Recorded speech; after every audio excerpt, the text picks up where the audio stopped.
وبارك على محمد وعلى آل محمد كما باركت على إبراهيم وعلى آل إبراهيم إنك حميد مجيد. سبحانك لا علم لنا إلا ما علمتنا إنك أنت العليم الحكيم.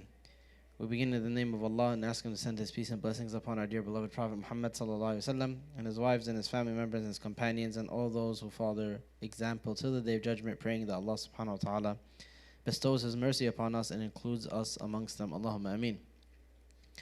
So we've journeyed through the hereafter, covering the stations of death, the entry into the hereafter, the exit from this world.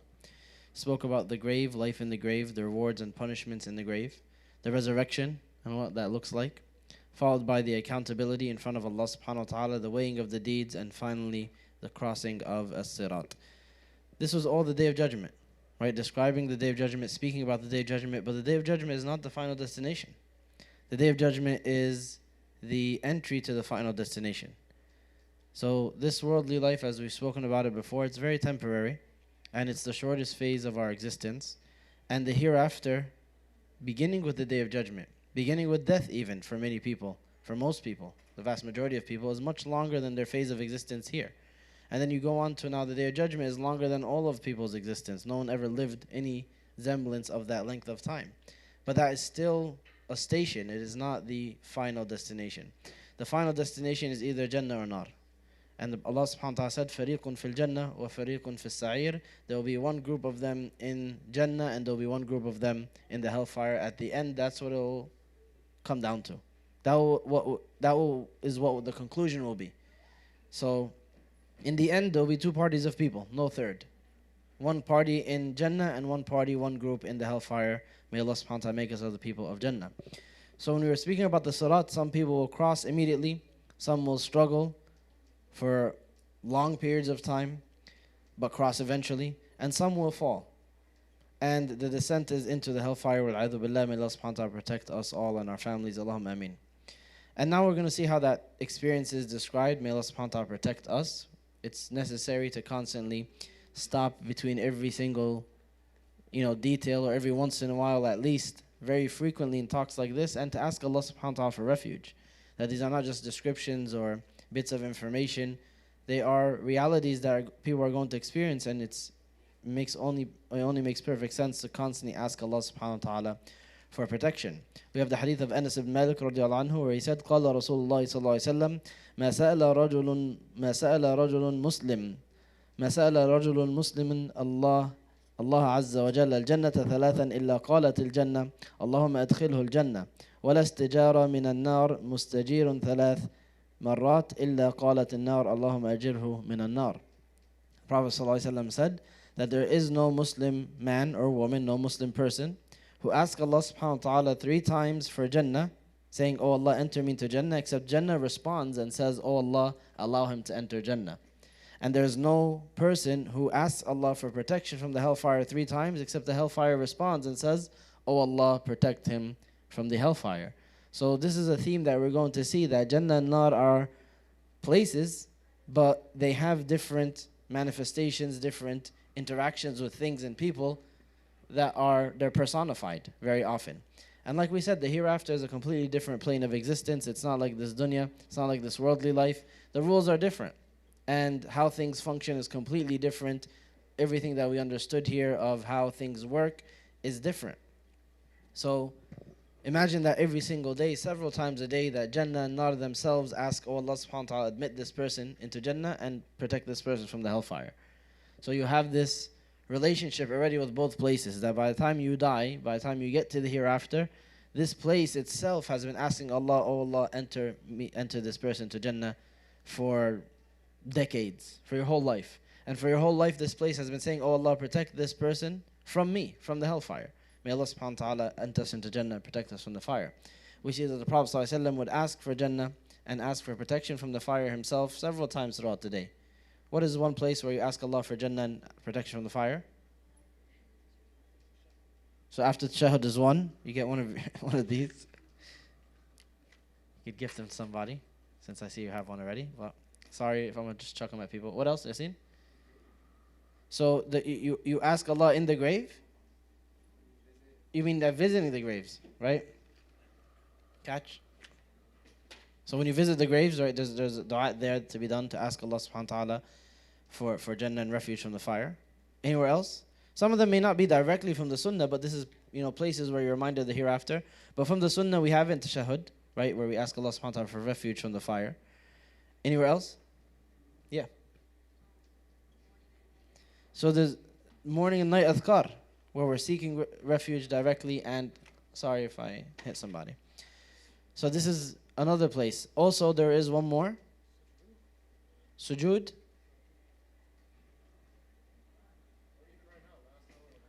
Well, so the end of the day and the beginning of the day. After Maghrib, particularly, which is not what you said, but close enough. My bad, I don't know what happened there. So, after Fajr and after Maghrib, right, it's narrated to be said 7 times. So that way you're saying it several times a day. So this interaction is happening several times a day, hundreds or thousands of times a year, and then maybe tens of thousands or hundreds of thousands of times in your lifetime, where Jannah and Nar responded to your dua, and you have this already existing relationship with both. There's a pull on you from one and a push away from the other. May Allah subhanahu wa ta'ala make us of the people of Jannah and protect us from the hellfire. Allah subhanahu wa ta'ala tells us, فَاتَّقُوا النَّارَ الَّتِي وَقُودُهَا النَّاسُ وَالْحِجَارَةُ أُعِدَّتْ لِلْكَافِرِينَ. Protect yourselves from the fire, that its fuel is people and stones. It's been prepared for those who disbelieved in Allah subhanahu wa ta'ala. So there's this incentive that you should be seeking refuge, you should be seeking protection from it. And one of those ways that you're going to do that is by hearing the description, by having vivid imagery in front of you. And this is one of the things that I'm going to just, after the bat, let's get it out of the way. Someone asked, should I watch those videos where it's like AI generated, where they show punishments of the fire with like background verses? What do you guys think? So you're saying yes, Amy? Why not? No, I'm asking you. Huh? It is a question. Did my tone not indicate that there's a question mark at the end of the sentence? Should you watch those AI generated videos that show like lava and fire and stuff and have verses of hellfire or background of several speakers? Go ahead. There's no right or wrong answer. I'm just asking you. Okay. Adam?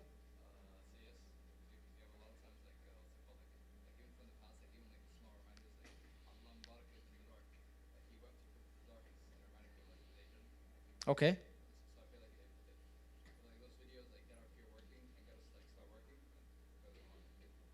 Okay. Maid, you're saying no?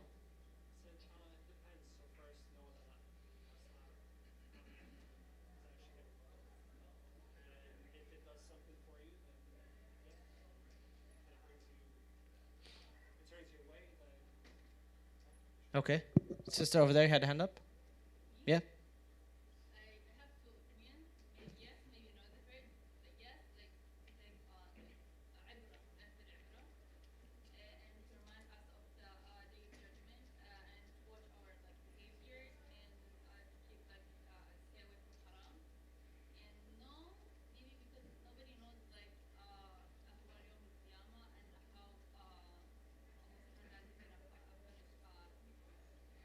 So, anybody else? Any other takes? Go ahead, brother.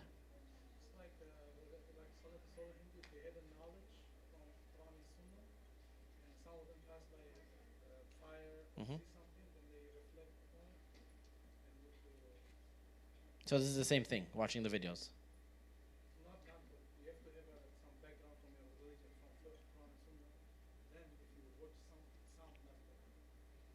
Yeah, there's no right or wrong. There's no pressure, guys. I'm hearing your take. Yeah, Omar? It'll desensitize you? Why?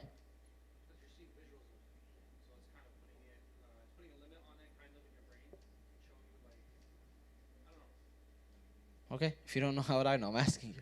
No, I get what you're saying. I'm kidding. Go ahead, Faris.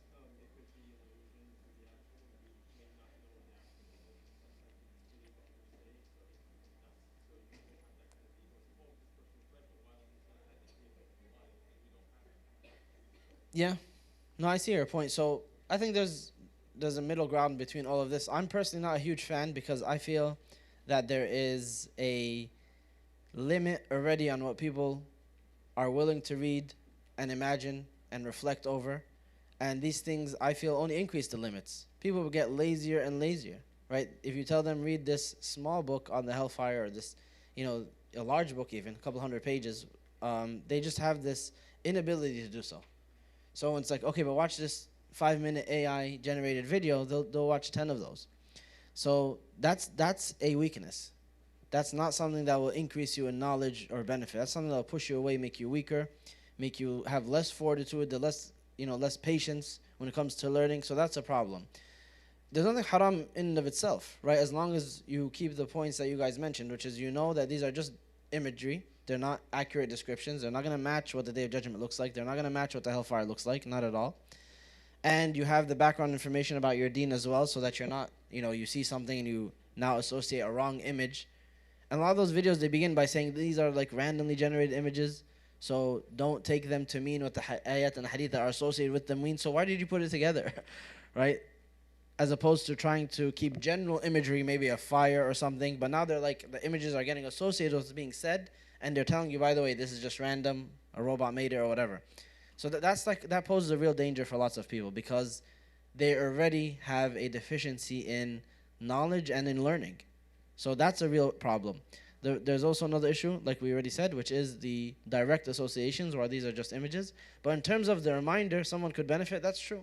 So the difference between this I see in the people of the past, which is not a major difference, but it was very spontaneous.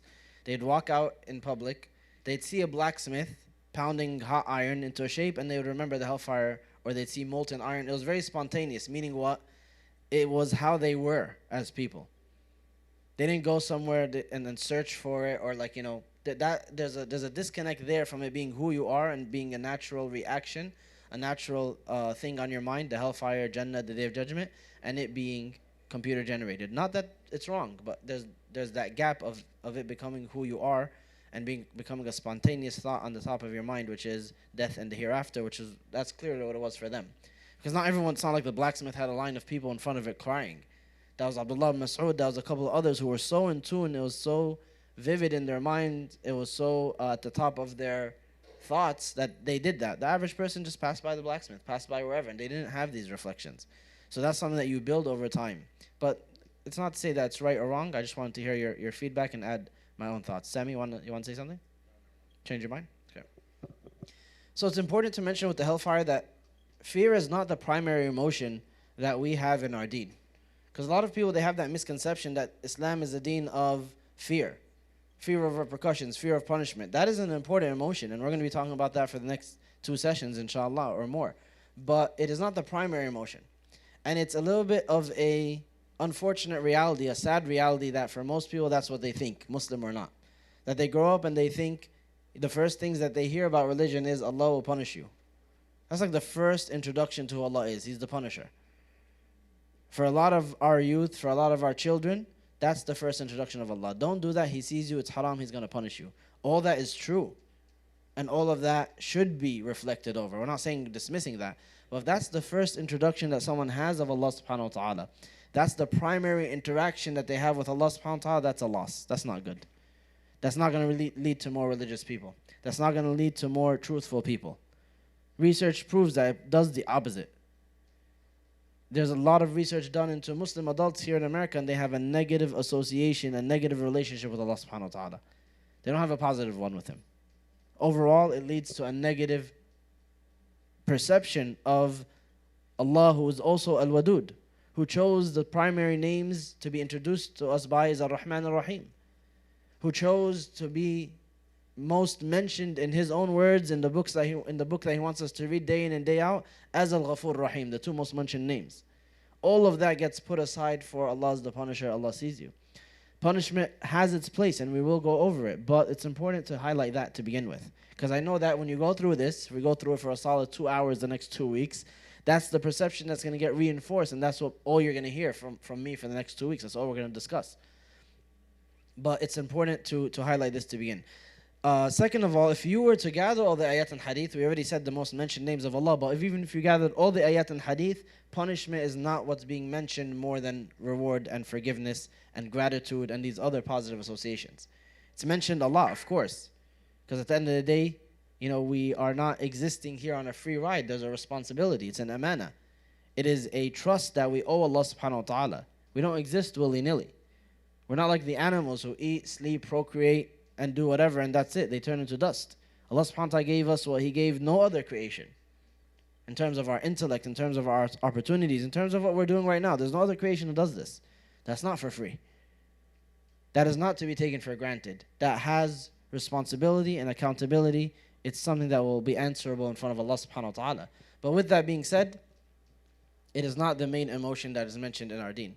That's how people function. It's an important point to consider as well. People only function, as they say, with the carrot and the stick. The carrot is what? Is positive incentive. And the stick is the negative reinforcement. That's how all people function. There's no human being in existence that doesn't have these two. Some people lean towards more. Right? As a kid, maybe you lean more towards the stick, which is why what happened. And then maybe personality-wise, someone leans more towards the positive reinforcement, the reward. But nobody is void of both, of one or the other. Everyone is both, and some people lean more towards one or the other, but every single person has components of both in their psyche, in their perception. What is the main emotion that we worship Allah subhanahu wa ta'ala by? It's love. It's love of Allah subhanahu wa ta'ala. That is the main emotion that drives your existence, that drives your worship, that drives your gratitude, that drives your perception of Allah. It's love of Him. وَالَّذِينَ آمَنُوا أَشَدُّ حُبًّا لِلَّهِ. Allah subhanahu wa ta'ala says that there are some people, they take partners besides Allah. وَمِنَ الَّذِينَ كَفَرُوا وَمِنَ النَّاسِ مَن يَتَّخِذُ مِن دُونِ اللَّهِ أَنْدَادًا. From amongst the people, you see people that set up rivals with Allah. They set up equals. How did He describe them as setting up equals? Before He spoke about worship or anything, He said, يُحِبُّونَهُمْ كَحُبِّ اللَّهِ. They love them as they should love Allah. That's the first violation that they did when they committed shirk. Before they built any idols, before they sacrificed anything, they began to love these things in a love that only belongs to Allah. وَالَّذِينَ آمَنُوا أَشَدُّ حُبًّا لِلَّهِ. And those who believe are more intense in their love of Allah subhanahu wa ta'ala. That's, as Ibn al-Qayyim said and other scholars, it's the body of the bird. And what are the two wings? Hope and fear. Or fear and hope. So the wings use what? The wings are used to do what? To balance the course, right?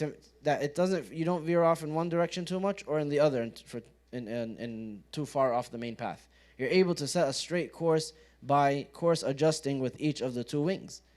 So you commit a sin, you feel regret, the hope balances you out. Allah will forgive you.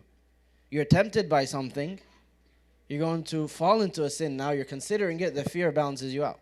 That's just how it's supposed to work. So use everything accordingly. Don't delve into one side too much, or else you will not make the course. You will not be able to stay the course, stay on the straight path. So the way we're going to go over, inshallah, over the next 2 sessions is we're going to speak about names of Jahannam, detailed descriptions of it in terms of certain punishments, in terms of the way that the people there exist, deeds and behaviors that lead to it, and then deeds that save one from it. Obviously, everything evil leads to Jahannam, and everything good leads away from it, but specific deeds that have been mentioned in association with leading to or leading away by the Quran and Sunnah. So just like the Day of Judgment, there's different names, and that's one to show importance and emphasis. Something that is important has a lot of names. That's in every culture, right? Just like you look at money. We spoke about that when we spoke about Day of Judgment. What do you call money? Bread? Dough? Doesn't make any sense to me. Dough is before bread, like bread gets, whatever. Bread, dough, anything else? You got money, cash, cheddar, green. Look how many names people have. People are still going. I'm done with the example, guys. It's done. But like, it's how important it is to society. It's how much people are focused on it. So there's all these other synonyms. There's all these other ways of describing it, and no one ever says, hey, that's enough. Cut it out with the names. Why is there a new one now? People just accept it because it's an important part of every single generation, and they care so much about it, and they mention it so much, so it ends up having these different metaphors, different names. So one, it shows important emphasis, just like the Day of Judgment, just like everything else that is important. Number 2 is that these names will find in it the descriptions and the qualities, some of the descriptions and the qualities that we're about to go into later. So what are the names of the Hellfire? Let me get hand raised so I can throw this at you. Yes, sister. So we have Saqar. What does Saqar mean? Sorry. What does Saqar mean? You said Saqar, right? What does it mean? Okay, that's okay. So it's mentioned in Surah Al-Mudaththir. What does it mean? It's mentioned in Surah Al-Mudaththir and Surah Al-Qamar. It's the only two places where it's mentioned, about 4 times in the Quran. Yes. No. Yeah. No. Scorching heat. You're closer. Do you have it on your phone? So that's what it'll be translated into, but it's not really what it means directly, but that's the meaning. ChatGPT. All right. So you learned something important today. ChatGPT is not always right. So it's close to the meaning, but it doesn't mean scorching heat. Saqar comes, as you know, every Arabic word comes from a verb, and it comes from the word saqara, and the sentence is saqarathu shams or saqarathu nar, that the sun and the fire both do this, and it means lawahat jildahu ghayarat lawnahu, something that causes something else to crumple and change color. So that's where scorching heat would come from. Means it turns things, changes their shape, causes them to crumple onto each other, and to change color. Means it burns things to a crisp. That's what it means. And what's interesting about this name is Allah subhanahu wa ta'ala says, Sanuslihi saqar, will cause him to enter into saqar, this toasting fire, basically, this fire that burns things to a crisp, changes their shape, and changes their color. What happens when the fire changes the shape and the color of something after a while? What does it turn into? Ash, right? Now that's it. That's all that's left. Allah subhanahu wa ta'ala says about the hellfire, though, it's called saqar. So it does this to people, or does this to people. La tubqi wa la tadhar, but it leaves nothing behind, not even ash. So it's the ultimate scorching flame that burns things so far into a crisp that there's nothing left. So that's one of the names of saqar. May Allah subhanahu wa ta'ala, of the hellfire. May Allah subhanahu wa ta'ala protect us from it. So what else? Go ahead, Sami. So al-adhab isn't a name, it's a description. I'm still going to give you one, because it's Dhul Hijjah and we want people to make dhikr. But al-adhab means the punishment.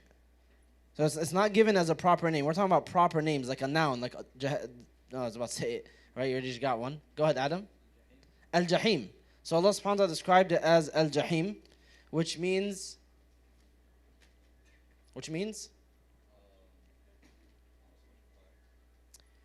no. What is Jahim? Yeah, Amani. So Jahim would be a huge blaze. Here you go. Sorry. A huge blaze. So what Jahama actually means is the sound that the fire makes. You know how it's kindling and cackling?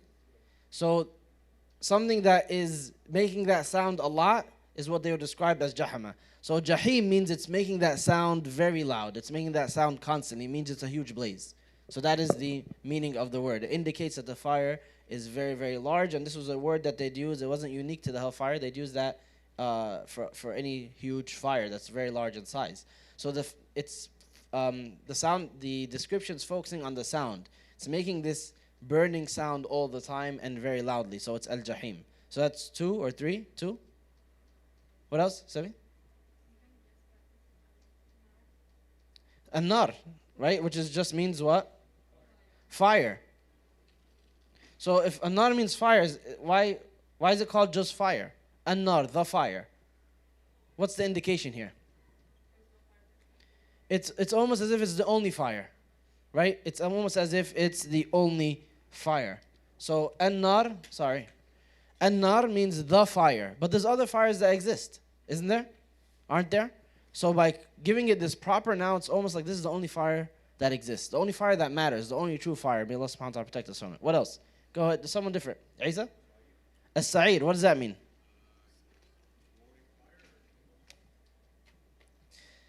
As-sa'ir is su'ira, means to be kindled to a very high heat. So sa'ir is the blazing fire. When you translate to English, they kind of end up having the same names, which is why it's a little bit tougher to give it one title. Like as-sa'ir means this. But when you see the description, tas'ir means to make it very, very hot. It's kindled to a higher temperature. So as-sa'ir is a reference of its intense heat. What else? Saqar, we already said that. Yeah. Hutama means what? So we're going to get to the levels and if these describe levels or just names. For what we have in the Quran, these are just names. Some scholars propose that they describe the levels of Jahannam. We'll get there. We'll get to describing that in a bit. Maybe today, maybe next time. So Hutama is not necessarily a level, it's a description. What does it mean? Or it's a name, a proper name. Al-Hutama. The what? Yeah. Can't hear you. The crusher. The pulverizer. It breaks things into little pieces. Sorry. So, in the story of Sulaiman, قالت نملة يا أيها النمل ادخلوا مساكنكم لا يحتمنكم سليمان وجنوده وهم لا يشعرون. O ants, as Sulaiman and his army alayhi salam are passing by, one ant tells the others, go into your homes, so Sulaiman and his army don't do tahtim, don't crush you to pieces, because they don't see you. So, al-hutama means that which crushes down into pieces. May Allah subhanahu wa ta'ala protect us. What else? Go ahead. Someone different? Just so we can spread the edge. Hawiya means? Yes.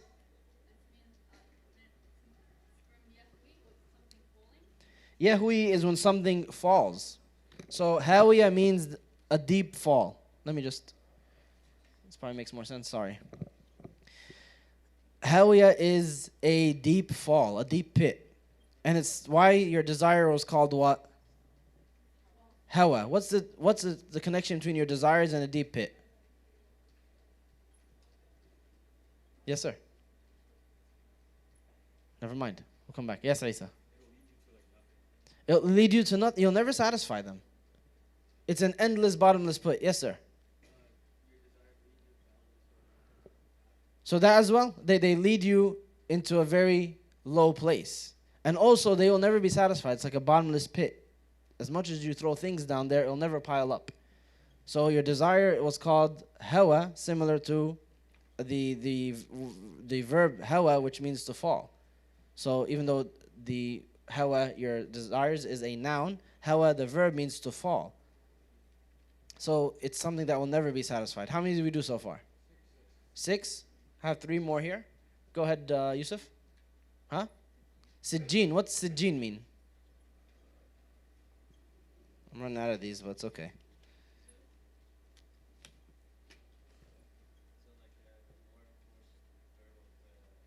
Yes, it comes from the word sijin, which means prison. So sijjin is like an intense prison, a prison that never ends. May Allah subhanahu wa ta'ala protect us.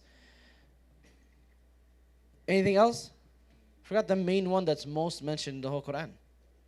What's it constantly mentioned as? Jahannam. Right? That's the most common name in all the Quran, which is the word Jahannam. What does Jahannam mean? Huh? It does mean hell. Good job. So, Jahannam is actually debated. Sorry. It's the most used name in the whole Quran. And there's a couple of opinions on what it means. Most scholars say it's a proper noun that means hellfire. It does not have any meaning. In fact, they say its origin is not Arabic. It comes from either Persian or Aramaic or ancient Hebrew. And it is just a proper name for the place where souls are punished. It doesn't have a direct definition. Some say that it is an Arabic word or is Arabicized later, and it comes from a word that means, it's not the exact same word Jahannam, it was a little bit different, but it's similar to the word Hawiya, which means a very far, deep pit. So that is the most common name that Allah subhanahu wa ta'ala uses in the Quran. Anything else? Lava. Allah subhanahu wa ta'ala says, كَلَّا إِنَّهَا لَظَى نَزَّاعَةً لِلشَّوَى. Lava is a very intense flame.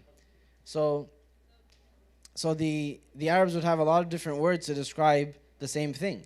So lahab is a flame that's very bright. And then lava is a flame that goes very high or that's very intense. So the point of these names, again, it gives you these glimpses of the descriptions of the hellfire. May Allah subhanahu wa ta'ala protect us. And it starts the thought process. Every time you hear one of these names, you'll see that perhaps the description in the ayat or the hadith are giving some other insight why that name is used, or just, again, different imagery that you'll benefit from by considering these descriptions. May Allah subhanahu wa ta'ala protect us. The hellfire exists right now. It's not something that will come into existence on the Day of Judgment. Allah subhanahu wa ta'ala has already created it. Aisha radiallahu anha reported that the Prophet ﷺ said it was during a solar eclipse he was praying, and he stood forward, he moved forward, and then he moved back, and he told them later that I was shown by Allah subhanahu wa ta'ala parts of Jannah and its fruits. So I stepped forward, and then I was shown parts of Jahannam, and part of it was consuming the other part. Like it boils with so much fury, with so much intensity, that parts of it consumes itself. So that's when I stepped back. Another hadith of Anas radiallahu anhu, he said, by the one in whose hand is my soul, if you had seen what I saw, you would laugh little and cry much. They said, what did you see, O Messenger of Allah sallallahu alaihi wasallam? He said, I was shown paradise and hell. Like that's enough to make you very solemn, very serious, to take things seriously. Not that laughing is haram and you should be crying all the time, but we spoke about this before, where you have to do what with your emotions? You keep them moderate, right? The Muslim is never extreme in their emotions. Any type of sadness will be compensated by Allah subhanahu wa ta'ala. This world is temporary. Any type of happiness, right, has to be treated with moderation as well. Like Salman al-Farsi radiallahu anhu, he said that I find amazement and shock and amusement to see someone laughing with their full mouth, guffawing like some kind of jester in a king's court, while they don't know their final affairs to Jannah or not. Like what warrants this extent of laughter and happiness? It's not haram to laugh, but some people, they really go all out, and that's something that it hardens the heart. It makes everything is the butt of a joke. Everything is open to be ridiculed. Everything is a laughing matter. And very quickly you see people like this. They go from laughing at something, it's funny, laughing at another thing, okay, this is like a little bit gray now, and then getting into the red. That's not a laughing matter. It's too late. They can't control it. There's no brakes. They're like the Joker. They just start laughing and they can't stop. Some people are like that, and it's a very dangerous emotion, because some things are no laughing matter, and it's important to have those breaks, to have those filters. In any case, he said, sallallahu alaihi wasallam, this is something that will keep you very solemn if you had seen what I'd seen. We have the hadith where he said, sallallahu alaihi wasallam, لما خلق الله الجنة قال لجبريل اذهب فانظر إليها فذهب فنظر إليها ثم جاء فقال أي ربي وعزتك لا يسمع بها أحد إلا دخلها. Allah subhanahu wa ta'ala, when he created Jannah, so it already exists as well, he told Jibreel alayhi salam, go and take a look at it. So Jibreel alayhi salam went and looked at Jannah, and then he came back and he said, oh my Lord, I swear by your might, no one will hear about this place except he'll enter it. There's no way that people will hear these descriptions and then fall short of doing everything that they can to get here. This was Jibreel alayhi salam's first impression. ثم حفها بالمكاره ثم قال يا جبريل اذهب فانظر إليها فذهب فنظر إليها ثم جاء فقال أي ربي وعزتك لقد خشيت أن لا يدخلها أحد. He said, then Allah subhanahu wa ta'ala surrounded it by hardships. And he told Jibreel alayhi salam, go back and take another look. So he went and he took a look and he said, oh my Lord, I swear by your might, I'm afraid that no one's going to get here. Because the road there is not pleasant, it's not sweet. It's not by doing things that people want to do, people enjoy doing. And then Allah subhanahu wa ta'ala created the hellfire, and he had the same conversation. Go and take a look at it. He said, oh my Lord, I swear by your might, no one will hear about this place except they will avoid it and they'll never enter it, because of how much fear it inspires. Then Allah subhanahu wa ta'ala surrounded it by desires, and he told him to take another look. And then Jibreel alayhi salam came back and he said, I swear by your might, I am afraid that not a single person will remain except that they enter it, because of the road that leads to it, which is the desires and the things that are pleasant. What are the hardships that surround Jannah? What are the hardships that surround Jannah? That surround Jannah. Yeah. So the obligations in and of themselves. It's not easy to fast. It's not easy to stop what you're doing 5 times a day and to pray. Some people say, oh, it's not that hard. I can plan it easily, but at the end of the day, you have to stop what you're doing and do something else. You have to make wudu, right? You have to purify yourself in a certain fashion. You can't just exist the way that some people do and just don't think twice about it. Some people, they just, day in and day out, there's no timer 5 times a day where they have to stop what they're doing, face the qibla, make sure they're in wudu, make sure they have tahara. That is, in Sharia, these are called takalif, burdens. They are responsibilities, right? They're not joys that people would freely do, of course, except people who have accepted Allah subhanahu wa ta'ala His commands as being supreme. They understand the hereafter, so it becomes pleasant because of these things. But in and of themselves, they are burdens. They're burdensome, aren't they? They're an extra task that you otherwise wouldn't have to do. So one thing is the obligations themselves. What else? Yeah. So sabr, you have to be patient over what? Why do you have to be patient? Patience leads to Jannah. It's something that leads you there. But why do you have to be patient? Because of pain and suffering. There's pain and suffering that you will go through that you must be patient for, and that leads you to Jannah. That's not easy. It's not easy to suffer the pain of the loss of a loved one, which is why the Prophet ﷺ said that no one that Allah subhanahu wa ta'ala takes their most beloved, the person closest to them, except they be patient, and they be patient for it, except that the reward for that is Jannah. He said ﷺ that there's no one that Allah subhanahu wa ta'ala will test by taking away their two most beloved things, which is what? Their eyes, their eyesight, and they be patient over it, except that they'll go to Jannah. The woman came to the Prophet ﷺ and she told him, I suffer from epileptic seizures, so make dua that I get cured. He said, I could do that and Allah will cure you. Or you could be patient with it and you'll go where? You'll go to Jannah. She said, I'll take it. I'll suffer for the rest of my life. So the patience leads there, but it's not easy. It's not something that's easy. Poverty, as we're going to get to when we describe Jannah, inshallah, may Allah subhanahu wa ta'ala make us of its people, is something that makes it easier for people to enter Jannah. Why is it easier for poor people to enter Jannah? They didn't choose to be poor. Allah mandated that they have less rizq. They could be trying 10 times harder than me and you put together. So how come their poverty, which they're trying to actively escape, makes it easier to enter Jannah? Yeah. They have less things to answer, less questions on the Day of Judgment. Remember the hadith that the feet of the servant do not move till he is asked about 4 things. The fourth one is, or the third one is, their wealth. Where did they earn it? Where did they spend it? That's 2 questions that there's no answer. There was no wealth. Or all of it was spent on their bare necessities just existing. There was no luxuries. There was no splurging. There was no vacations. The little wealth that they had was spent on their necessities, so that's less to answer for on the Day of Judgment in front of Allah subhanahu wa ta'ala. And what are the desires that are surrounding the hellfire that lead straight there? So wealth in general. The desire people have for wealth, lust, fame, power, things that people actively seek in this world, they lead straight there. Even if they're not intrinsically haram, even if they could be used for good. Because there are opportunities for transgression. There are opportunities to do the wrong thing. There are opportunities for ingratitude.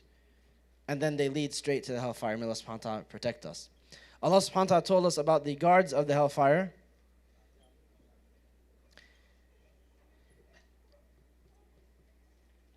He said subhanahu wa ta'ala, يَا أَيُّهَا الَّذِينَ آمَنُوا قُوا أَنفُسَكُمْ وَأَهْلِيكُمْ نَارًا وَقُودُهَا النَّاسُ وَالْحِجَارَةُ عليها ملائكة غلاظ شداد لا يعصون الله ما أمرهم ويفعلون ما يؤمرون. O you who believe, save yourselves and your families from a fire whose fuel is men and stones, over which appointed are angels that are stern and severe. They're not friendly. They do not flinch from executing the commands of Allah, and they never do except what they're precisely commanded. Isn't that every angel? Does every angel hesitate when Allah commands them? Does any angel not do what Allah subhanahu wa ta'ala says? So why is this a special description of the angels of hellfire? Someone different. You'd be doing great, bro. If this was graded, you'd get full participation. If all the angels don't disobey Allah, none of them have free will, the way humans and jinn do, why is this a description of the angels of hellfire? That Allah subhanahu wa ta'ala says, لا يعصون الله ما أمرهم ويفعلون ما يؤمرون. They do not disobey Allah, whatever He commands them, and they do as they're commanded. It's almost redundant. It's the same statement. They don't disobey Allah, whatever He commands them, and they do what they're commanded. Yeah, Yasin. To emphasize what concept? What idea that people might have? Yeah. So, how so? Yeah.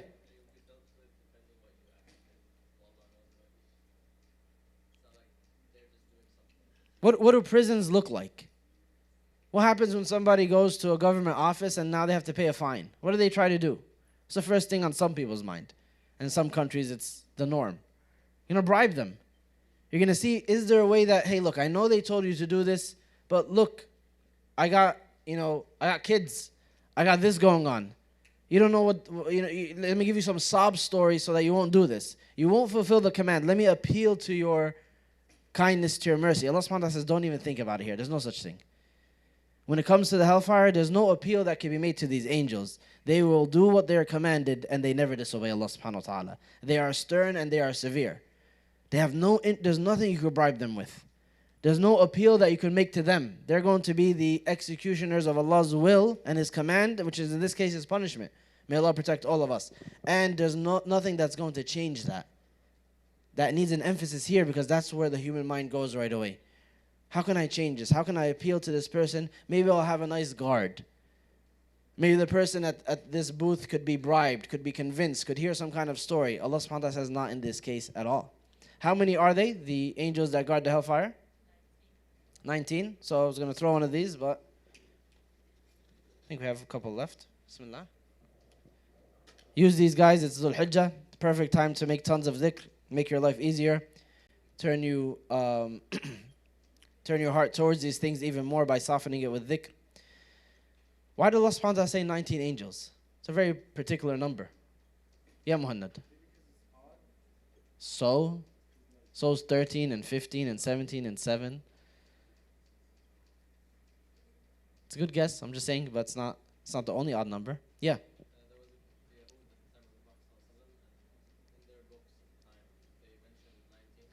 So this is something that you'll see in some of the tafsir, that there was people of Ahl al-Kitab, whether they were Jews or Christian, that in their text, it was labeled that there are 19 angels that guard the hellfire.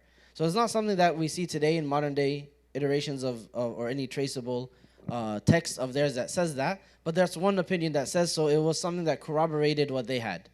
And that's all over the Quran. Corroborations of Ahl al-Kitab, a huge chunk of them, by the way, that you will never see, ever. Unless you study Hebrew and study the Bible and the Torah. If people do that, they would read the Quran, and there's certain things that will highlight that will just blow their mind, which is why Allah subhanahu wa ta'ala says about them, يَعْرِفُونَهُ كَمَا يَعْرِفُونَ أَبْنَاءَهُم. They know the Messenger of Allah sallallahu alaihi wasallam is true the same way that they know their own children. That if they heard their child's voice or saw him at a distance, they'll know that's my kid right away. They see the Prophet ﷺ like that because there's signs in here. Some of them are very, slight, and some of them are very apparent. For example, Allah subhanahu wa ta'ala says, Inna Ibrahima kana ummah. Ibrahim was a nation. Abraham in Hebrew means the father of nations. So there was no way the Prophet ﷺ was studying Hebrew secretly on the side. Like, that's just not possible. There's no Jews in Mecca in the first place. So these are all indications for Ahlul Kitab to know. So they say that this is one of them. Now in their book it said 19 angels as well at the time, and this is something that was corroborated. Another thing that Allah subhanahu wa ta'ala tells us directly in the verse that says they are 19 angels, it is something that the believers will increase in faith through. They're just going to hear this and they'll accept it because that's how they deal with Allah subhanahu wa ta'ala in Revelation. And it instills what it's supposed to instill in all of them, which is fear and worry, and I don't want to be under the control or to be entrusted to these 19 angels. Right away, that's the emotions that they get out of it. And it'll do the opposite for those who are doubtful, or those who in their hearts is a weakness or a crack in faith or any type of doubt, which will say, why 19? This makes no sense. This doesn't, that's silly. And that's exactly how Abu Jahl reacted. He said, 19 angels, it's not a lot. I'll take 10 of them. And, you take 4, the other guy takes 5, and that's it. We're done. We'll be okay. He literally reacted like that. And some people till today, they have these strange reactions to hearing about punishment or the hereafter. Like, that doesn't sound so bad. And this is just, the arrogance and the absence of faith and conviction in what Allah subhanahu wa ta'ala is saying to be true and the extent of these threats. May Allah subhanahu wa ta'ala protect all of us. We'll go over some more descriptions, inshallah, after Maghrib. So, inshallah, we'll ask everybody if you can return to your seats immediately after Maghrib so that we don't take too long. And the first stop that we have in the description of Jahannam is its size. Jahannam is huge. How do we know that? How do we know how large Jahannam is? So there's different levels. Doesn't necessarily mean that they're huge. You could have different levels of something small, but okay, that's one thing. Sami?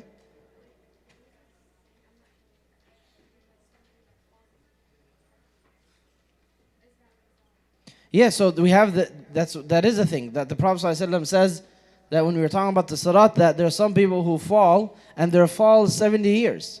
It's a 70 years fall from the Sirat to the bottom of Jahannam. We have the hadith where the Sahaba were sitting with the Prophet ﷺ. I believe it's Abu Sa'id al-Khudri, where he says, كُنَّا مَعَ رَسُولِ اللَّهِ صَلَّى اللَّهُ عَلَيْهِ وسلم إِذْ سَمِعَ وَجْبَةً. We were sitting with the Prophet ﷺ when we heard something hit the ground. A big crash of something falling. So the Prophet ﷺ turned to us and he said, تَدْرُونَ مَا هَذَا? Do you know what that was? And they said, Allah and His Messenger know best. He said, sallallahu alayhi wa sallam, هَذَا حَجَرٌ رُمِيَ بِهِ فِي النَّارِ مُنذُ 70 خَرِيفًا فَهُوَ يَهْوِي فِي النَّارِ الْآنِ حَتَّى انْتَهَى إِلَى قَعْرِهَا. That was a stone that was thrown from the top of the hellfire and it just reached the bottom now. That's what you heard. That Allah subhanahu wa ta'ala allowed them to hear it so that they can get this reminder. Think about how you feel when you're falling.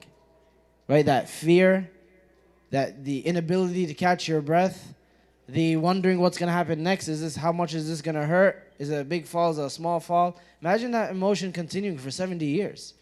Right? It's something that's terrifying. It's something that inspires this fear that all human beings have. Your body involuntarily reacts to falling. You miss a step. You miss a step going down these steps here. 2 steps. The fall is not serious. The damage is very unlikely. May Allah protect all of us. Unlikely to be serious. But what happens to your heart? It skips a beat. You go, whoa, and you get afraid. So it is something that it inspires this fear in you. You should contemplate about that 70 years, right? An entire lifetime of falling. Wal-'ayadu billah. What else that indicates the 2 sides? Yes, Amir. How many are there?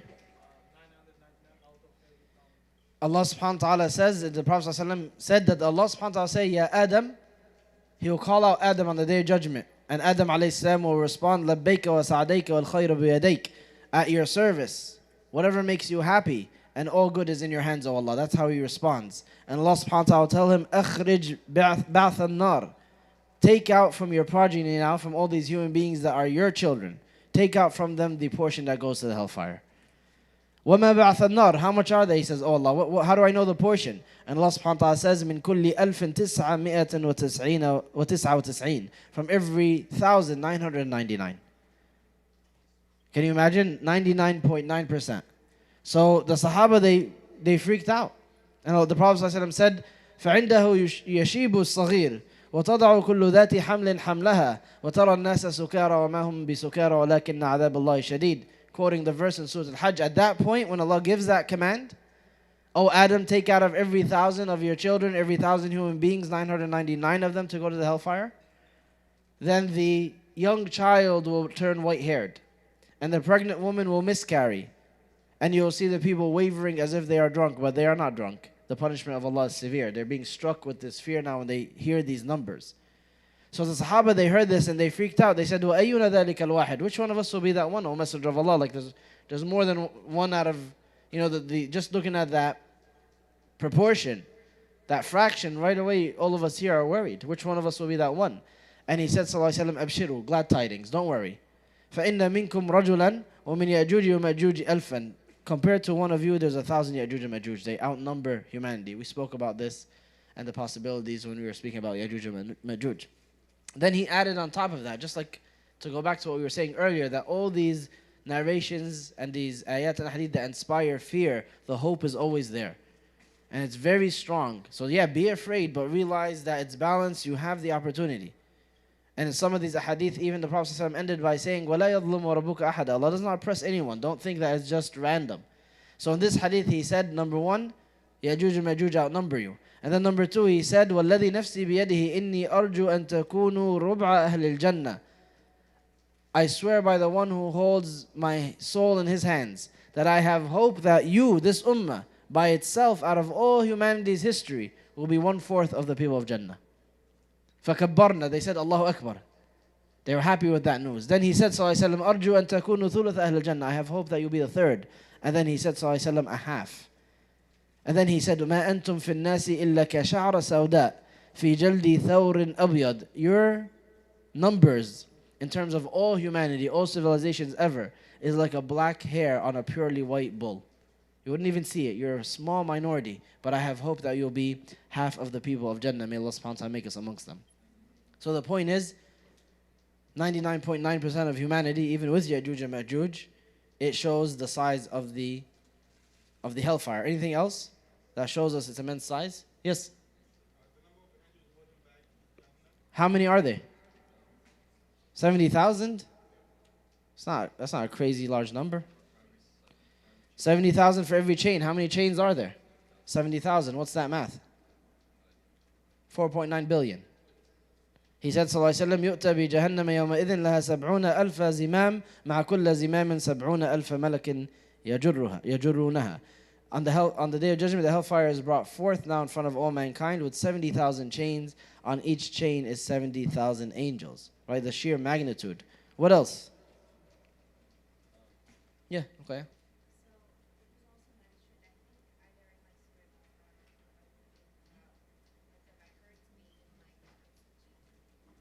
So, the record meaning the result of the record, where this person will end up. It indicates that they will be in Sijjin, which is one of the names of the hellfire, meaning a intense prison. Doesn't necessarily indicate the size. Anything else that tells us the size?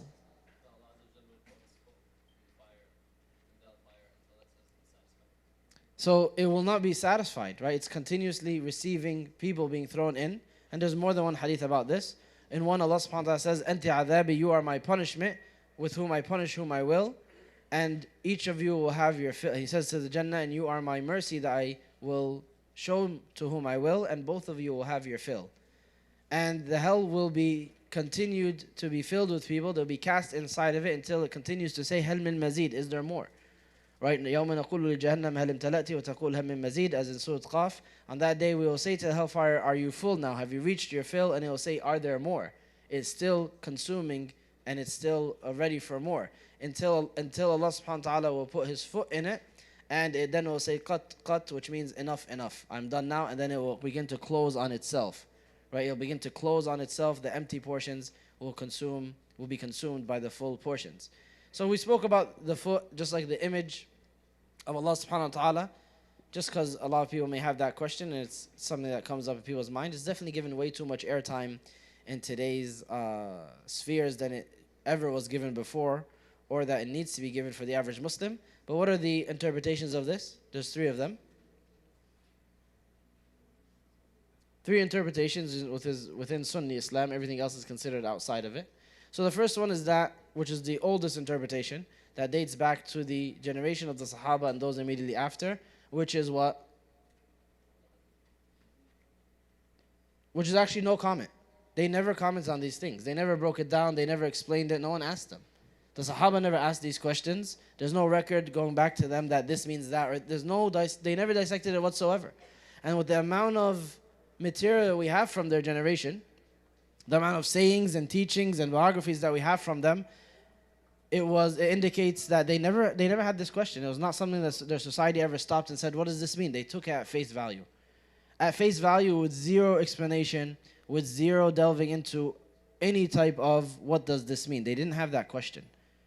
A whole generation or two generations of people until the third generation Hijri, after about the year 150 or so, where people began to delve into this a little bit, and it picked up even after that.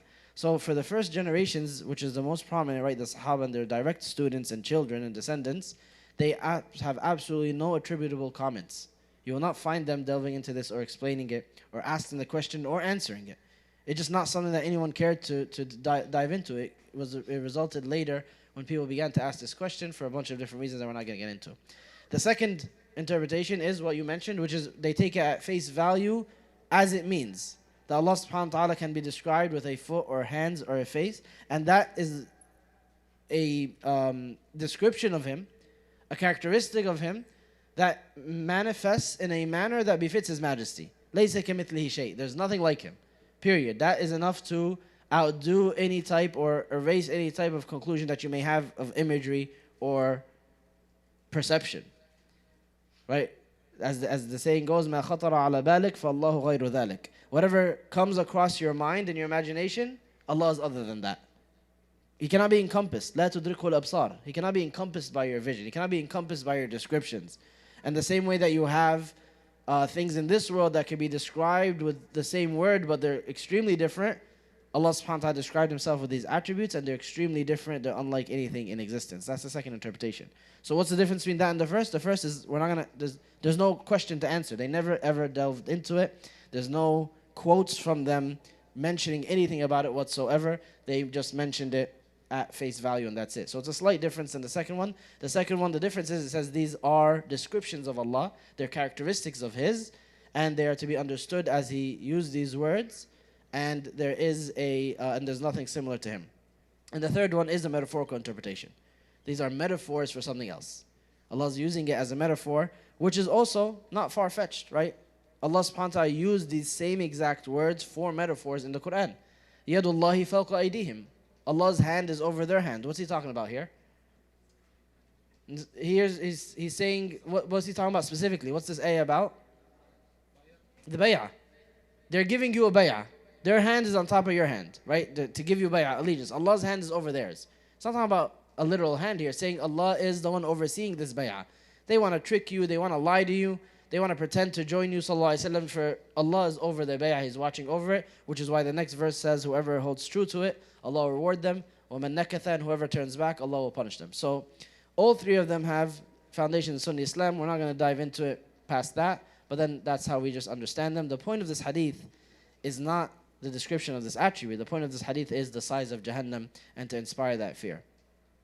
There's also what's mentioned is the size of the people who are put in. Not only is it the majority of people, but He said sallallahu alaihi wasallam that one of them in Jahannam, the kafir in Jahannam, will be so huge that his molar teeth will be the size of Mount Uhud. And the distance between his shoulders will be the equivalent of 3 days walking. That their size is augmented as Allah subhanahu wa ta'ala sees fit. Also, what is thrown in the beginning of the day of judgment? Remember when we said, what is thrown into the hellfire? Muhammad?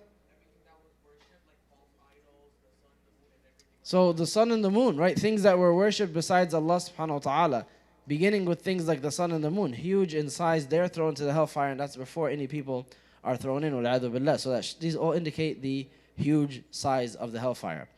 Allah subhanahu wa ta'ala tells us another description is that it has 7 doors. وَإِنَّ جَهَنَّمَ لَمَوْعِدُهُمْ أَجْمَعِينَ لَهَا سَبْعَةُ أَبْوَابٍ لِكُلِّ بَابٍ مِّنْهُمْ جُزْءٌ مَقْسُومٌ. And the hellfire is the promised place for them all, those who disbelieved and those who committed evil. And it has 7 gates. For each of these gates is a number assigned, or a class of people who are assigned. So we know that Jannah has gates, and they're described to us like the gate for fasting people, which is called Ar-Rayyan, right? There's a hadith directly about it. And there's other hadith, even though they're not as specific. And Jahannam has gates as well, but there's no hadith that breaks it down and tells us there's gate for this, even though you'll find scholarly works that did that all throughout history. They'll break down the 7 gates and they'll say that this is for these people and so on and so forth. Some will say that it indicates 7 levels of the hellfire. These are all possibilities, but there's no direct hadith about it to make it concrete. Allah subhanahu wa ta'ala mentions their advance to hell, because remember when we were speaking about sirat, that some people will cross and fall, and some people they don't get to cross at all. Before they cross, they are gathered with their false idols and not even given the opportunity, and they are driven to the hellfire. وَسِيقَ الَّذِينَ كَفَرُوا إِلَى جَهَنَّمَ زُمَرًا. And those who disbelieved will be driven to the hellfire in groups. They're driven like cattle, right? They don't walk on their own accord. They're forced forward because they don't want to go there. حتى إذا جاءوها فتحت أبوابها وقال لهم خزنتها ألم يأتكم رسل منكم يتلون عليكم آيات ربكم وينذرونكم لقاء يومكم هذا قالوا بلى ولكن حقت كلمة العذاب على الكافرين. They'll be driven to the hellfire in groups until when they reach it, the gates will be flung open. And its keepers will say to them, did not messengers come to you from your Lord with verses warning you of the meeting on this day of yours? And they will say, yes, but the word of torment has been justified against the disbelievers. Say, it's true. We denied. We are here of our own accord. It is not a coincidence. We denied these messengers that you're reminding us of.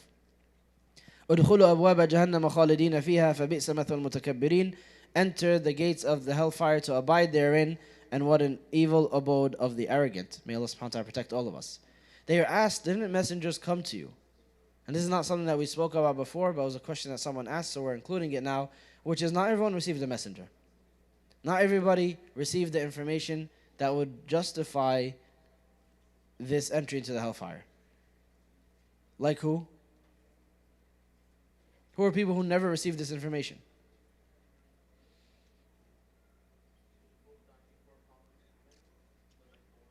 There are other prophets. So there's people who are mentioned that they are between prophets in a way that there was no remnant of the previous prophet and the next prophet hadn't come yet. So there's no remnants of the previous prophet, and the next prophet had not come yet. Like between Isa alayhi salam and the Prophet Muhammad sallallahu alayhi wasallam, even though there was some remnants, but not purely. They differ about when exactly these times were, but that's one. What else? So this is called Ahl al-Fatra. Not Fitra. Fitra is your disposition to recognize Allah. Fatra is the time period between prophets. Who else? Yes, look. Who are the people who this question doesn't apply to, that they did not messengers come to you? The answer is no, no messengers came to us. So that's, the same category. So some will argue that maybe not somebody who existed in the absence of revelation, but they are stranded on an island or something. And they live their entire existence there where no information could reach them. So the information is out there in the world somewhere, so it's not between prophets, but it was not accessible to them. And as the time goes on, that becomes less and less common with the internet and all that, but it could still possibly exist, right? Where they live in a tiny circle in a village somewhere, everything is limited and no Islam ever reaches them. Who else? There's a few more obvious ones than that. Yeah. So that's all the same category. We're just kind of picking people from the same category. You're right, but there's way more obvious ones. Yeah, like an insane person. Right, the hadith directly says it, that the people will stand and one of them will appeal to Allah and they'll protest and say, "Oh Allah, I was insane. The children just threw stones at me. I had no welcoming anywhere. This was my existence, my whole life." And then one of them will say, "I was deaf," or "I was, the deaf person, I didn't have any information that I was able to process." And the person who will say, "I was senile." So these people who didn't have the intellectual capacity to understand the message in the first place. So what will happen to them?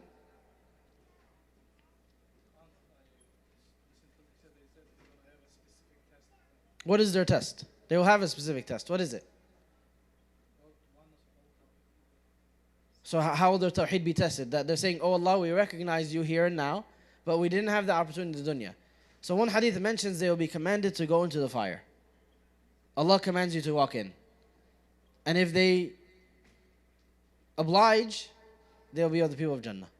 And if they refuse, they'll be punished. And some other narrations mentioned that a messenger will be brought up to them at that moment, and he'll tell them, "Allah commands you to do this." So it's the same thing in the end. So this is something that we find directly in the hadith.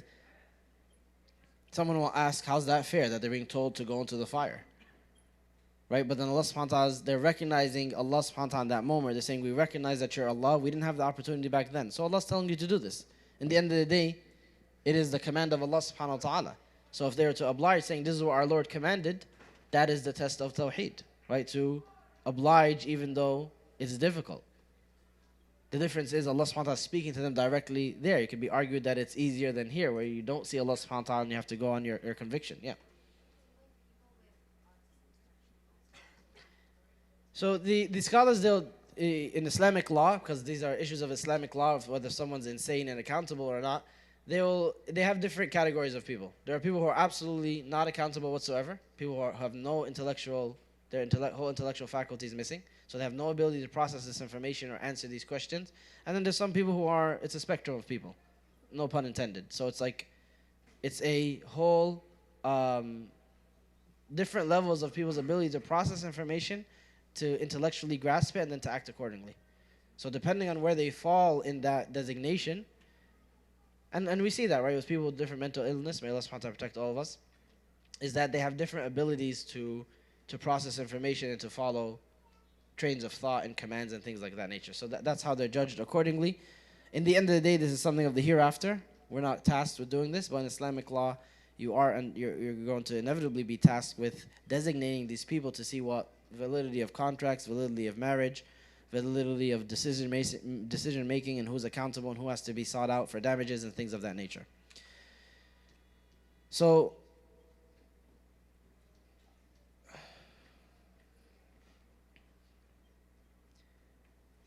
like some people mentioned already, that the hellfire has levels.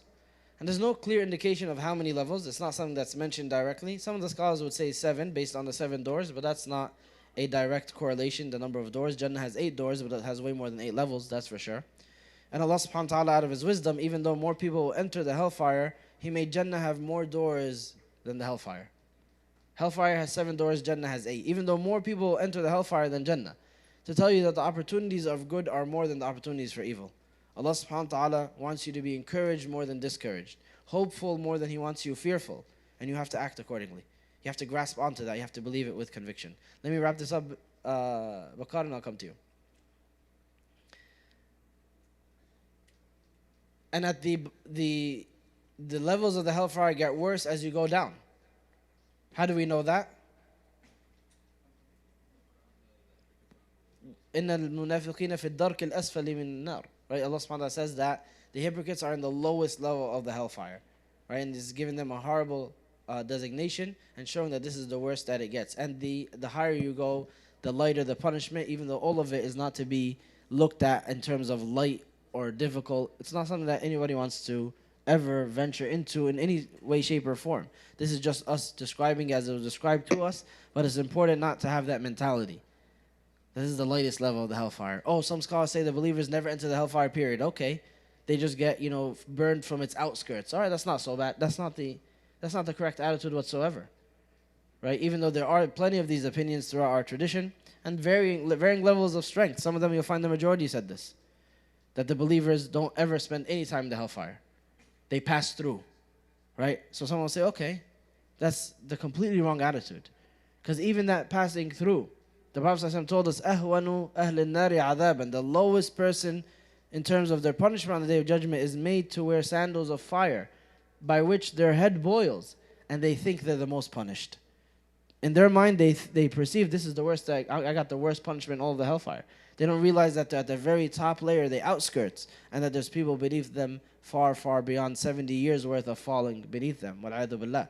So it's very important not to have that attitude. People have that attitude nowadays because they are automatically repulsed by speaking about punishment. They have no ability to speak about punishment, to speak about repercussions, because it causes them to feel guilty. Now I have to look at what I do and act accordingly. And that's not a comfortable feeling, but that's the whole point. That's how you benefit, right? You hear about it and you act accordingly, and then you're saved, as opposed to you ignore it and then you're doomed. Right? This is exactly what we spoke about when we were talking all throughout our series. And there's one narration that says, who is that, or who is of that category that's the least punished? The uncle of the Prophet ﷺ, Abu Talib. Where he was asked, Ya Rasulullah, hal nafa'ta Abu Talib bishay? O Messenger of Allah, did you benefit Abu Talib anything? And he said, they told him, did you benefit Abu Talib with anything? فَإِنَّهُ كَانَ يَحُوتُكَ وَيَغْضَبْ لَكَ. He used to protect you and get angry on your behalf. He wouldn't let the Quraysh do to you what they wanted to do. So the Prophet ﷺ said, Na'am, I did benefit him. هُوَ فِي ضَحْضَاحٍ مِنَ النَّارِ. He is in a puddle of fire. Right, just a puddle. لَوْلَا أَنَا لَكَانَ فِي الدَّرْكِ الْأَسْفَلِ مِنَ النَّارِ. If it wasn't for me, he would have been in the lowest of the hellfire. Someone who, again, recognized the truth. Wasn't one of these categories that we described. Fully recognized it and chose not to submit. It's the worst category of people. Not because of their culture, not because of, misinformation or ignorance. Fully recognizing this to be true and then choosing not to accept it willingly. And this also shows us, some scholars have mentioned, that people's good does affect their hereafter. Of course, in the end of the day, the hellfire is the hellfire, but it's better than being in the lowest.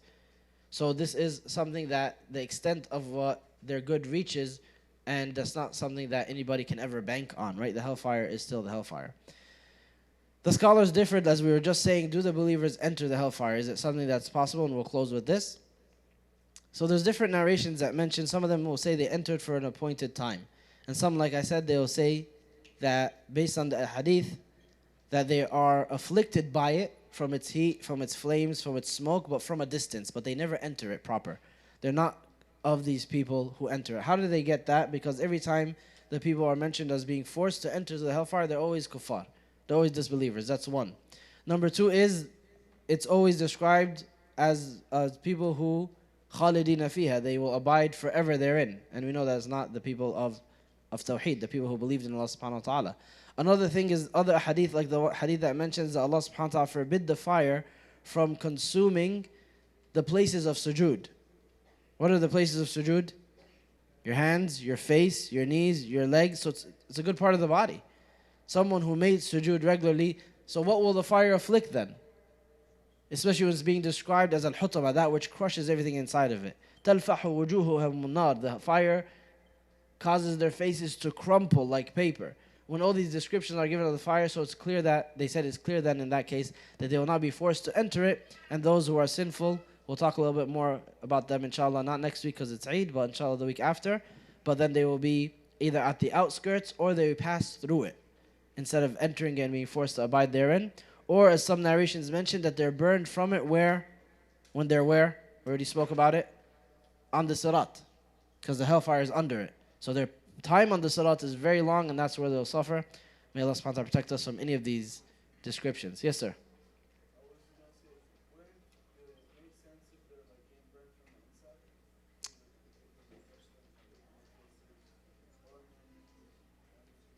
From the inside of the hellfire? Oh, there's both. We're going to get to descriptions of the hellfire. There's both. The outer body, the skin is being mentioned. The insides are mentioned as well. We'll get into more descriptions, inshallah, next week. There's one hadith where the Prophet ﷺ mentioned specifically, أَمَّا أَهْلُ النَّارَ الَّذِينَ هُمْ أَهْلُهَا. As for the people of the hellfire who are truly its people. Right, that's a distinction that he's making, that some people are not truly its people. Right, he's separating from people of the fire. These are truly its people. This is the wording that he used, sallallahu alaihi wasallam, and he said about them, فَإِنَّهُمْ لَا يَمُوتُونَ فِيهَا وَلَا يَحْيَوْنَ. They are not dead therein, but they're not alive either. And then he said, وَلَكِنْ نَاسٌ أَصَابَتْهُمُ النَّارُ بِذُنُوبِهِمْ. And there are some people that the fire afflicts because of their sins. But they're not what? They're not its people. He's making this distinction. May Allah subhanahu wa ta'ala protect us from either description. And then he goes on, we'll talk about them later, about how they are eventually pulled out of it in groups, and then they recover, and then they enter Jannah. We'll talk about that, inshallah, in the coming weeks. The point of these discussions, again, to wrap it up, is we're trying to dissect this topic and understand as much of it as possible. It is not to inspire feelings of comfort or to get too academic about it, because the bottom line is, whatever the evidences both sides uses, whatever the descriptions of the hadith, you don't want to find out, right? This is not something that a person wants to find out firsthand. They want to be so far removed from it that none of this applies to them, that they use this information here so that they can steer clear of any of these descriptions. That all of it was fuel for them not to be like Abu Jahl, who heard this information and said, you know what, that doesn't sound so bad. That sounds like I could do something about it. Right? That's the complete opposite reaction, that you want to use it to inspire this anxiety and this fear that will allow you to succeed in this life. And any time that anxiety or fear peaks too high and you're disabled now and you're unable to function, that's what we'll get to when we get to the descriptions of Jannah, which are, as many of scholars has mentioned and as you'll see, are even more vivid than the descriptions of Jahannam, are even more numerous than the descriptions of Jahannam. We're balancing it out. I'm going to keep saying it in case somebody tunes in right now online or just happened to walk here for the first time in weeks and finds us talking about Jahannam, says what's going on here. You need both. We won't shy away from describing both. But in case you're just hearing it for the first time now, or you feel like one side is balanced, overly focused on, and there's no balance, that's a you problem. You need to visit both of them. You need to visit both of them, number one, so that you can have both the proper balance between both emotions of hope and fear. And number two is you need to not be so repulsed and turned back by descriptions of punishment that inspire you to be more accountable for yourself. You need to embrace that. Because at the end of the day, it's a short amount of time here, and then this temporary fear, this temporary apprehension will lead to your salvation and your success in the hereafter. I want to end with one of the hadith that we already began with earlier, where the Prophet ﷺ said in the hadith of Anas ibn Malik that whoever asks Allah for Jannah, that there's no person who asks Allah for Jannah 3 times except Jannah will say, oh Allah, allow him to enter Jannah. And there's no person who asks Allah for protection from the hellfire 3 times except the hellfire says, oh Allah, protect him from the hellfire. We said this earlier, right? Who inspired these 2 entities to speak? Who made them have the ability to speak? It's Allah subhanahu wa ta'ala himself. He's telling you, I want to protect you from the hellfire and I want you to enter Jannah. By virtue of you just verbalizing that out loud, it gets you closer to this one and further from that one. Make it a constant practice in your life to mention these things. Every single day of your life, you're saying, oh Allah, I want to go to Jannah. Allow me to enter. Every single day of your life, several times saying, oh Allah, protect me from the fire. Places in the sunnah and on your own spontaneously. You experience some heat, you go out in the heat, you see the way that the ground shimmers when something's really hot, and that reminds you of all of this. You say, oh Allah, protect me from the fire. You open the oven, you get slightly burned, you burn your finger, it's very slight, it's no big deal. People just go, ouch, or they'll curse or something, and they'll go on with your lives, not you. You stop and say, oh Allah, I couldn't stand this, protect me from the fire. So that way you're getting something from these normal everyday experiences that people take for granted. and that you'll find on the Day of Judgment that they actually benefited you. Yes, sister.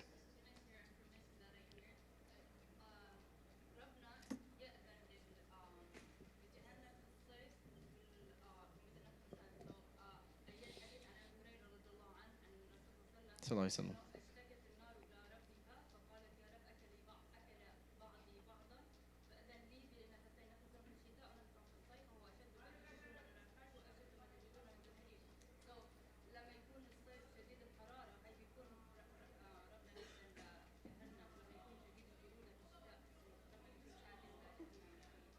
Yeah, so there's that hadith where Abu Hurairah narrated, as you mentioned, that the Prophet ﷺ told us that the hellfire complained to Allah subhanahu wa ta'ala.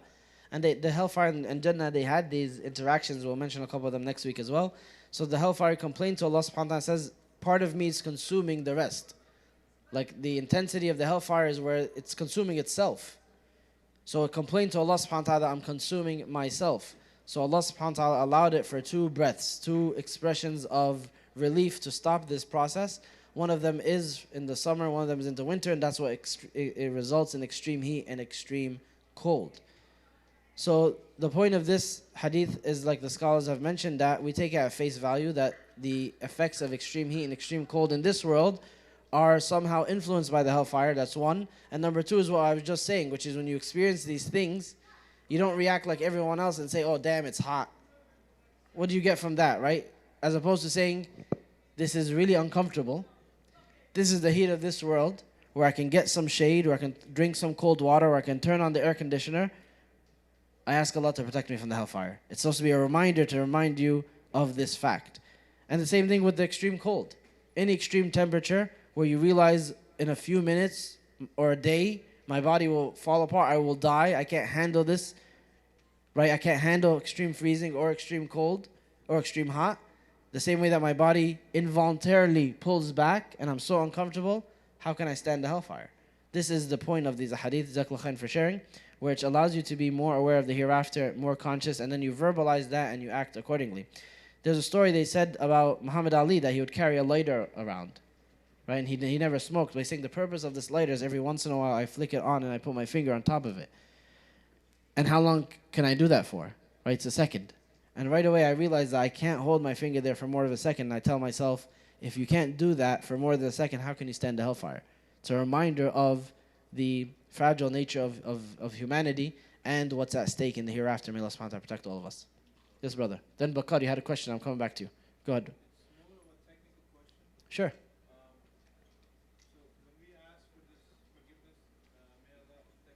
I mean. Should we just say 3 times that sentence and say Ameen, or should we say Ameen to everyone?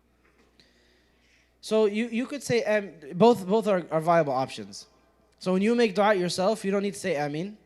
When you're the one who's making dua. Ameen is when you're hearing a dua and you're basically saying, oh Allah, respond. I'm saying this dua as well. So it's you joining in on a dua by saying Ameen at the end of each request. So you could say it at the end of each request one by one, or you could say it one shot at the end of the whole dua. Both of them are fine. That's what I'm saying. Like, if you're alone yourself and you're talking to yourself in that sense, then you don't need to say Ameen at all. Ameen, you just say the dua. And you don't need to say Ameen in any of your du'as when you make dua. Some people, they include it at the end as like a conclusion. But when you're making the dua yourself, you don't need to say Ameen at all. Bakar? You had a question, no? Bashar, sorry. I don't know why I said Bakar.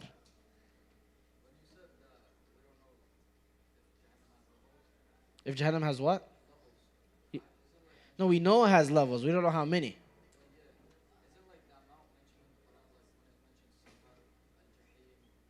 So that is a popular opinion that each of these names, Saqar, Al-Jahim, Al-Hutama, is a level of Jahannam. But there's no direct hadith that says that. So this was like something that a lot of scholars put together. They'll mention it. And the book that we're using, which is At-Tadhkira by Al-Qurtubi, he mentions that as well. But it's something that scholars have mentioned. This is a conclusion they made.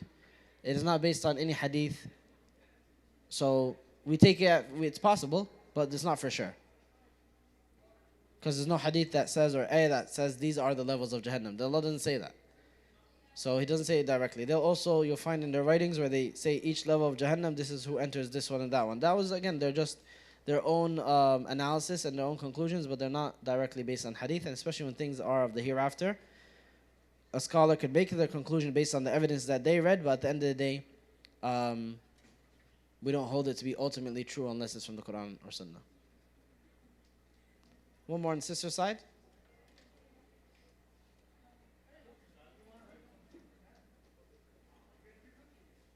Do people want to bring back the Slido where you can ask anonymously? Or people find asking like this? What's up? Hold up 1 second. All right, no reaction. Go ahead.